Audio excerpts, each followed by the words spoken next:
The Utah Jazz are very interesting. After a lackluster season finishing towards the bottom of the Western Conference, their team has a lot of upside this offseason with some of the contracts that they have as tradable and also the potential of moving up in the NBA draft. So we're going to dive in and look at every single team and ultimately decide what they should do for their off-season plans. If you missed the first episode, we dove in and talked about the Washington Wizards. So if you enjoy this, go check that out. But in today's episode, as you can tell from the thumbnail and from the title, we're going to be discussing the Utah Jazz. And we're going to be doing this for every single team.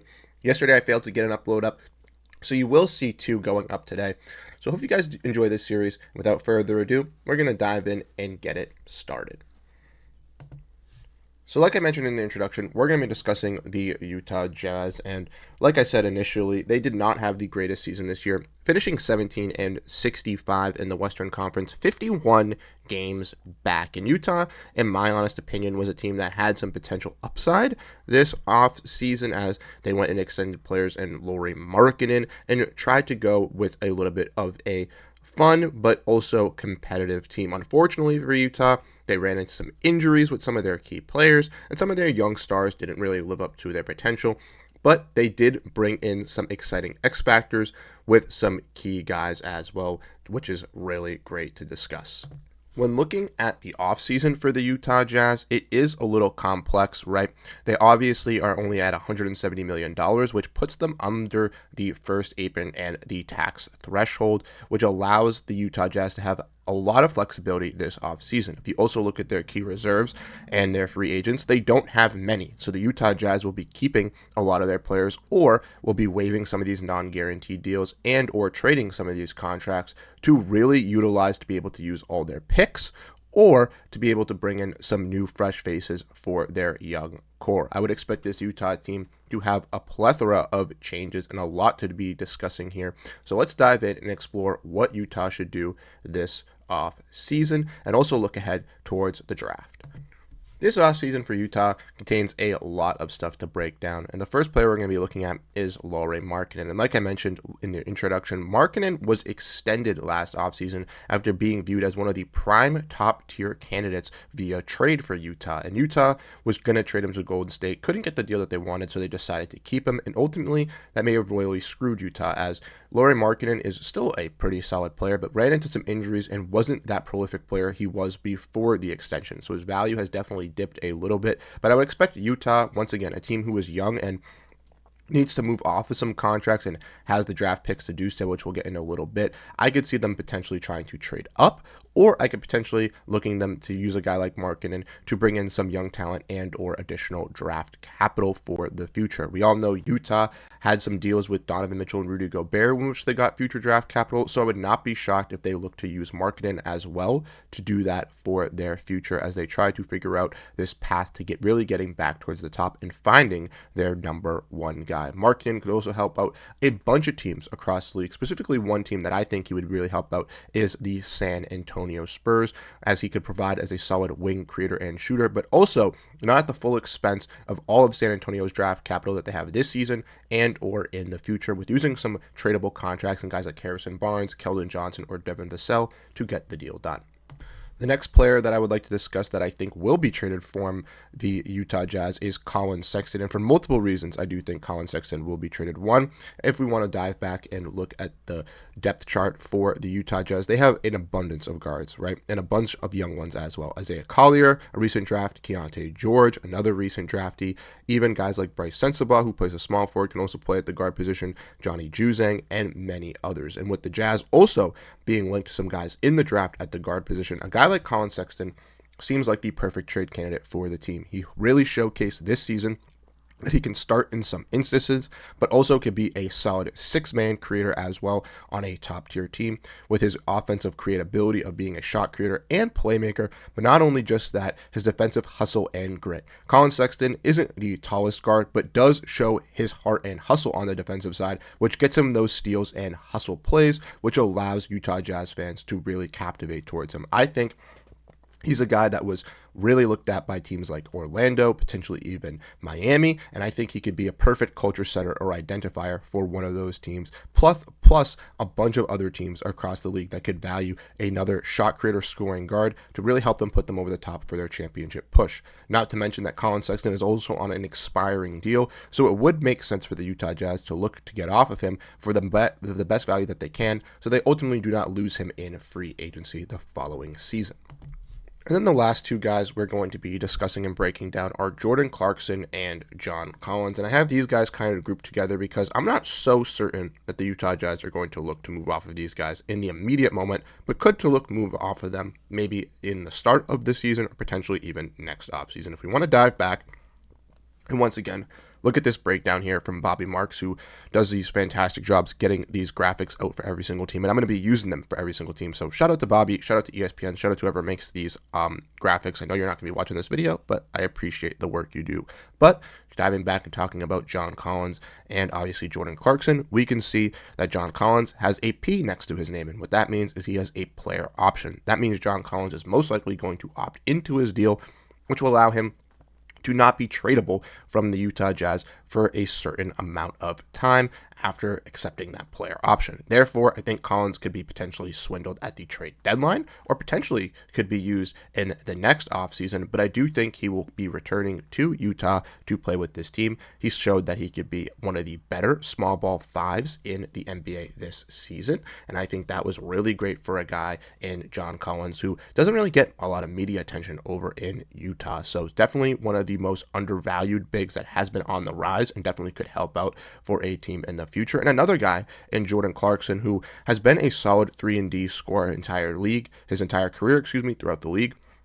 Unfortunately, this season had a little bit of a step down in his shooting department here for the Utah Jazz, and I think that's going to, kind of hinder him from being able to be traded in this offseason due to the fact that he's kind of comparable to a guy like KCP, but as we saw with Orlando, KCP's numbers went a little bit down by signing that big-time deal, and I think a lot of teams kind of see that with Jordan Clarkson from the Utah Jazz, but that doesn't really fret me or scare me for Utah because I do think that if Clarkson is able to use his shot creation and or defense or his three-point ability to really get back into some positive numbers as an expiring contract once again, a player like Jordan Clarkson would be available at the trade deadline for many teams to kind of really eye and really pick apart from. So similar to last trade deadline when the Utah Jazz kind of got involved by taking on a bad contract in PJ Tucker and sending out guys like Drew Eubanks and stuff, and Mo Bamba, I could see a team like the Utah Jazz doing something similar with Jordan Clarkson at the trade deadline. So after looking at those four players, those are the really ones that I could see Utah potentially moving off of or trading. Everyone else on this team at this moment, all their young guys, I could see them keeping. Maybe they do waive a KJ Martin, a Svi Mykhailiuk, or a Johnny Juzang because they are in non-guaranteed deals, want to be able to get some of their draft capital back or use some more young players in their lineup, but ultimately I do think that will be done with the trades. So when next talking about Utah, we're going to be talking about the draft, as unfortunately for the Utah Jazz, similar to the Washington Wizards in the video I did yesterday, they were tied to get the number 1 odds to land Cooper Flagg, but slipped and fell all the way to pick 5. Now, luckily, they are above Washington, which gives them a little bit more of a leeway, a little bit more of a chance to kind of get their superstar guy that they really feel is going to be in that 5 range following those top 4 picks. But this is a big decision for Utah coming up, specifically with the players that are available. So we're going to dive in and we're going to look at 4 pieces that I think the Utah Jazz could select at this number 5 pick. And kind of similar to the Washington Wizards video, if you did watch it, a lot of these players mentioned are going to be very similar because they do fall around the same pick as Washington, but not only that, I think could add the same vital role that they could add to Washington to Utah. The first player that's been mocked that I think would be a perfect fit is Trey Johnson from Texas. We've seen this shot creator, this scorer from Texas really light it up at the draft combine, and I think he could be that perfect guy to really kind of set the stage compared to those guys in Isaiah Collier and Keontae Johnson. Both of them have been able to prove that they can be this type of player that Trey Johnson is, but Johnson I still think has that superstar ability above those guys and has that little bit more of ability and proven talent that could really shine to take over to be in this guard position, right? They like the confidence of Collier and Keontae George. Obviously, drafting another guy in Trey Johnson allows him to kind of compete with those guys and really shine to show you who is going to be your number 1 guard and your all-out scorer for this new look Utah Jazz team. And very similar to that, that's why I also think a player in Jeremiah Fears, the freshman from Oklahoma, would also be a great player to go over to Utah. Now, I do think Johnson has a little bit more potential than a player in Jeremiah Fears, and with Fears being a freshman, obviously is going to have to overcome a lot more obstacles as a younger player in Utah, but I still think they both transcend and showcase for the Utah Jazz what they could get in an all-out scoring guard as that number one option, something that they have had with Colin Sexton and guys like Keontae George, but not to the superstar capabilities. I think that a guy like Keontae George could be a shot creator or scorer off the bench, similar to a Colin Sexton in a six-man role. And if they do look to move off of Colin Sexton, finding one of these guards to really replace him could add to that offensive creation in the guard position that they would be lacking. Now, these next two guys I do think are a little bit more long shots for this team, and one of them involves a trade. So the one that involves a trade kind of relates to one of the players that we were discussing earlier in this video, and that would be discussing a player in Lauri Markkanen. And I mentioned the San Antonio Spurs and trying to do a trade with them, and I think that Markkanen could help out the San Antonio Spurs, while also the Utah Jazz could get their star player to really take over and change their franchise. And that player obviously is Dylan Harper, the projected number 2 overall pick, a guy who would be going number 1 if Cooper Flagg was not in this draft lottery. Clearly showed at Rutgers he can be all-out defender, he can be a playmaker, he can be a scorer, and he can be that transcendent guard that can really take your team over that hump. Now, for Utah to do a deal like this, I would obviously expect them throwing in Lauri Markkanen and potentially even that number 5 overall pick that they do have at this moment to really sweeten that deal for San Antonio. So San Antonio still gets some lottery talent. Maybe they get the 14th pick as well in that, who really knows, but it would be for the number 2 overall pick and obviously some salary fillers thrown back, maybe a Keldon Johnson, maybe a player like Harrison Barnes, maybe even both of those players for alongside the number 2 overall pick for Lauri Markkanen in 5 could get this deal done and allow Utah to really set themselves with the prime guy that they were really hoping to draft if they fell from number 1, but ultimately fell to number 5 and moving up to 2 to take number 2 from Rutgers and Dylan Harper. And then the last player I'm going to mention is Con Kneppel. I think he could be another, once again, short creator scorer for this Utah team, kind of competing along those guys like Keontae George, Bryce Sensabaugh, and Isaiah Collier. Obviously, Con Kneppel, a little bit bigger, so he'd be translating into that 1/2 position for the Utah Jazz, which would allow Collier and or Keontae George to grow alongside a player like Con Kneppel, but also I believe this would be the right move for the Utah Jazz as well adding another shot creator or scorer. Now, I don't believe that Kneppel would be their number 1 guy. I think a guy in Trey Johnson or maybe even Fears could be that guy to really fit in at the point guard position, but if they feel Kneppel is that dude, they could also lean towards him. Once again, I think a team like Utah needs to add some scoring, it needs to add some size, and needs to add some shooting to their lineup if they do look to get rid of guys like Markkanen and Sexton like I do think, and I think some of these rookies would be able to supplement what they're missing, if not all of it, but at least some offense. And then there's obviously the other picks that the Utah Jazz have, pick 21, pick 42, pick 53. Ultimately, I did not do much research into those picks. I just kind of really did my research into that lottery pick here, their first pick. But if Utah does look to keep their other first and 2 seconds, expect them maybe to package those 2 seconds to maybe move up or move out because they don't have a lot of roster availability unless they do waive some of these guys like I was mentioning. And with free agents wise, I don't know if they really pursue any guys, but I do think this Utah team is going to try to stay towards the bottom once again in a stacked Western Conference, try to really identify who can be their number 1 guy in their system regardless of when they draft. If it is a Dylan Harper, if they do trade up, if it is a Trey Johnson, if that's what they settle with. Ultimately, I think Utah is going to be very interesting. And even though in the Western Conference they might not be a prolific team, they definitely have a lot of potential upside in evaluating some of these young guys here on this roster. 2 years in a row, they've drafted 3 guys in the draft, right? Last year they drafted Isaiah Collier,